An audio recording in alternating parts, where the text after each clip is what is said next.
Whitefoot the Woodmouse by Thornton W. Burgess.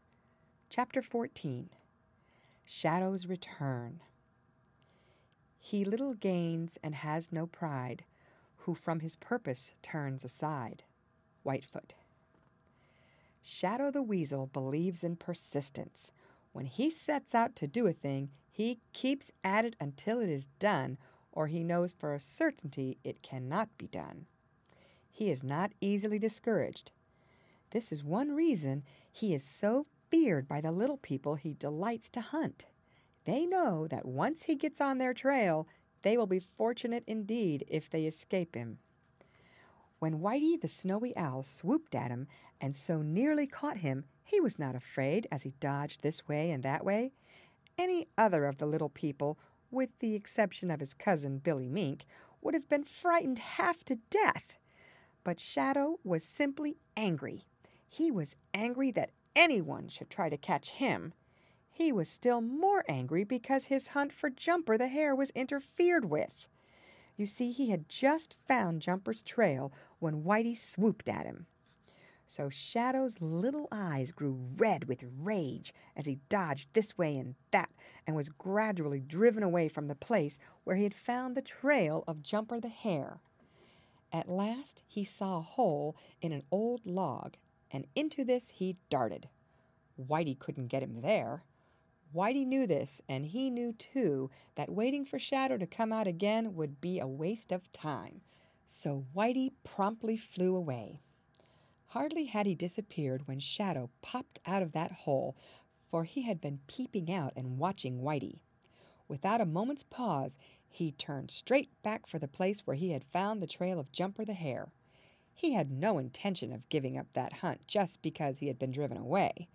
Straight to the very spot where Whitey had first swooped at him he ran, and there, once more, his keen little nose took up the trail of Jumper. It led him straight to the foot of the tree where Jumper had crouched so long. But as you know, Jumper wasn't there then. Shadow ran in a circle, and presently he found where Jumper had landed on the snow at the end of that first bound. Shadow snarled. He understood exactly what had happened. Jumper was under that tree when that white robber from the far north tried to catch me, and he took that chance to leave in a hurry. I can tell that by the length of this jump. Probably he is still going. It is useless to follow him because he has too long a start, said Shadow, and he snarled again in rage and disappointment. Then, for such is his way, he wasted no more time or thought on Jumper the Hare. Instead, he began to look for other trails. So it was that he found one of the little holes of Whitefoot the Woodmouse. Ha! So this is where Whitefoot has been living this winter, he exclaimed. Once more his eyes glowed red, but this time with eagerness and the joy of the hunt. He plunged down into that little hole in the snow. Down there the scent of Whitefoot was strong. Shadow followed it until it led out of another little hole in the snow, but there he lost it. You see, it was so long since Whitefoot had hurriedly left that the scent on the surface had disappeared. Shadow ran swiftly this way and that way in a big circle, but he couldn't find Whitefoot's trail again. Snarling with anger and disappointment, he returned to the little hole in the snow and vanished. Then he followed all Whitefoot's little tunnels. He found Whitefoot's nest. He found his store of seeds, but he didn't find Whitefoot.